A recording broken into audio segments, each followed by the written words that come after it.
The Z Fold 8 may bring two enhancements that the Z Fold users have been frantically hoping for. A minor leak has hinted at the enhancements Z Fold owners have been yearning for since 2021. Samsung made considerable improvements with the Z Fold 7 through its revised design and enhanced hinge system. But two significant drawbacks still remained: the disappointing battery life and slow charging speeds. New leaks now say the firm is working to address both of these difficulties with the Z Fold 8 in 2025. LeakerCrow_Row claims Samsung will modify the Fold 8's internal structure to accommodate 45-watt fast charging, which is the same charging speed as the S25 Plus and S25 Ultra support. The Z Fold 8 appears to offer a more streamlined internal architecture, preserving 45-watt charging while boosting the battery capacity. Since the Z Fold 3 in 2021, Samsung has adhered to the same 4,400 mAh battery, and this has resulted in continuously low battery life in our battery testing. The 25-watt charging speeds only made issues worse, as you couldn't quickly fuel up the Z Fold. With the Z Fold 7, a full charge from zero took roughly 90 minutes in our tests, and we couldn't even get it to 50% in 30 minutes, despite the comparatively small battery. The Z Fold 8 is also reported to finally have a larger battery, with one prior claim pointing to a capacity close to 5,000 mAh, which would be a major upgrade above the 4,400 mAh cell Samsung has recycled for 4 generations.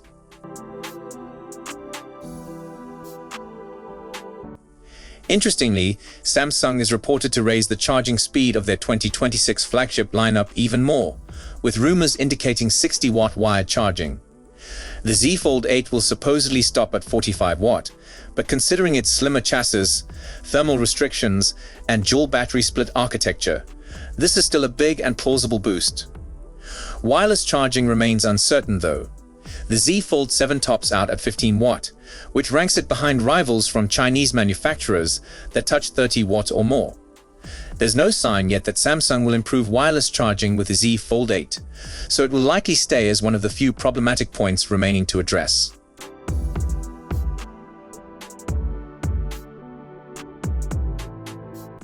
The Z Fold 7 offered the biggest design makeover in years, so we expect the Z Fold 8 to be a refining cycle.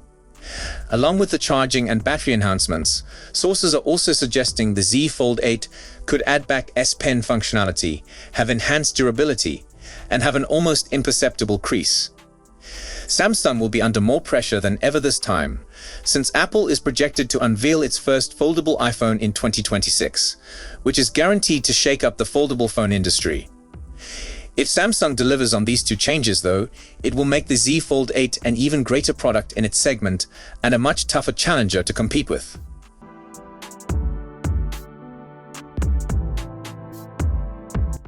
A new codename has recently appeared in the GSM database, hinting that Samsung may be working on a second Z Fold 8 handset, in addition to the traditional variant we're all familiar with. When is the case? Every year, new model numbers appear in the GSM database when handsets acquire certifications and meet all the standards before being announced. Samsung follows a typical pattern in adding distinguishing model numbers to smartphones, although the latest one doesn't precisely fit the template. The model SMF971U recently appeared in that database, albeit it sticks out in comparison to surrounding monikers. Where Samsung normally utilizes SMF9XX to designate Z Fold smartphones, the new model number doesn't include the same last digit. If this model number were to end with 6, it would indicate that this is the predicted Z Fold 8 in the same, although enhanced taste that has been on the shelf for a few years. Previous Z Fold devices have followed the same model strategy with an associated QX codename. This new variant comes with the codename H8, which adds to the sense that this is an altogether separate device from the ordinary Z Fold 8 or Q8. Previous sources stated that Samsung aims to deliver 2 Z Fold models in 2026, though it could have been misunderstood as a single Galaxy Z Fold 8 model and the Z Trifold. The date of Samsung's Trifold unit remains unknown, but it appears the company is prepping for 2 unique Z Fold models next year, with plans for the much larger and more expensive Galaxy Z trifold due this year. The report claims that Samsung wants to build a Z Fold model with a larger aspect ratio on the exterior display, including a square display inside. The next model could take the form of the Pixel 10 Pro Fold, as it delivers a reduced silhouette when folded. There's little else to go on, and the new model number surfacing doesn't offer up much insight other than the chance for a secondary Z Fold model in 2026. We don't know how thin the device would be or what other specs it would bring to the table. It may not even be advertised as a full-strength foldable under the Z Fold 8 range. On the other hand, Apple is likely to debut its first ever foldable iPhone next year. The device will potentially compete with the Fold 8 if reports about its 2026 debut are right. We still don't know a lot about this device and what it could bring, but one thing's for certain, it will be the first foldable iPhone. And that can develop quite a lot of hype from Apple fans and the tech sector in general. At the moment, it's hard to determine whether Apple will be able to totally eradicate the display crease, the dent that unavoidably occurs from a folding display, as was first rumored. It's also hard to determine what the specs of this foldable iPhone will be and how well it will stack up against the Fold 8 on paper. Both devices are still, after all, not announced, and we have just rumors to go by to decide that. Foldable iPhone. I'm excited, but I also won't buy something inferior simply because it's an Apple gadget. I like Apple. For me, however, the major component of my being loyal to the brand, if you can say that, is the experience of not having to deal with unpleasant bugs and overall the feeling of reliability that for years I've experienced from my Apple gadgets. My iMac from 2021 still runs without a single glitch. Not one since I originally received it. And previously, the number of issues I had to tolerate when I was using Windows was practically ludicrous. However, Apple's had me frankly angry with the number of faults iOS 26 delivered to my iPhone 13 Pro Max. So there's that.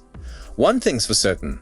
If I'm going to buy a foldable, I'll do so because of its compactness and the lack of display crease. For me, that's the fundamental problem of foldables, the dent in the display that breaks the seamless sense of interacting with the gadget. At this point, whoever succeeds in entirely getting rid of it first, be it either Samsung or Apple, will win me over. And not too many bugs, please. In any event, it appears that Samsung is pushing more into foldables this upcoming year than ever before. Only time will tell. So that's it for today's video. Thanks for watching, and don't forget to hit that like button and subscribe to our channel for more tech news and updates.